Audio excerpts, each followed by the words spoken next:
Hi, my name's Mandy Gilbert, principal at CLS, and I'm here with our new friend Justin Berk, who was here for a severe weather assembly this morning to share information with our students. He also delivered our CLS Has Faith in the Flakes t-shirts because we've been watching his weather all winter. Justin, tell us a little bit more about what you did today. I love how we went from winter to severe weather in the same day. We're truly showing the contrast here. And what you can't see is the big giant lightning bolt for the flash on the back of that phone. I'm all about STEM education. I mean, both of my parents were teachers. My dad was a middle school science teacher.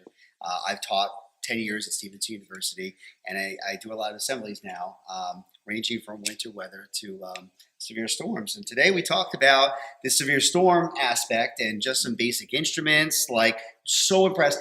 I've been to over 250 schools in Maryland, and this was only the fourth time that somebody actually knew the name of this instrument, the anemometer.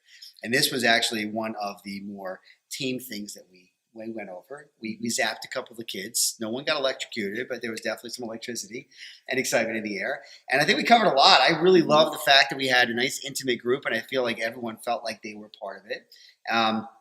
So from wind to some music and lightning and thunder, and we finished up with one of my favorite videos, which was a tornado with 165-mile-per-hour winds lifting a house off of the ground. That was crazy. So I think we covered a lot of stuff. I think so too. I couldn't believe there was a city with 3 feet of hail in June. I couldn't even imagine. Yeah, exactly. They took bulldozers to clear the streets. It's unbelievable. Not here though, different part of the country. Different part of the country. We don't get that kind of stuff. I didn't even know that was possible though. So I learned a lot today. Isn't that amazing? And it's the funny thing is, like, just about anything is possible. Mm-hmm. And we're now in an era where people just want to see pictures to prove it. Right. And if we don't, I have enough pictures and video to share, but we have some demonstrations to show them the connection of electricity to lightning and some safety as a result. And I think we've covered the whole spectrum.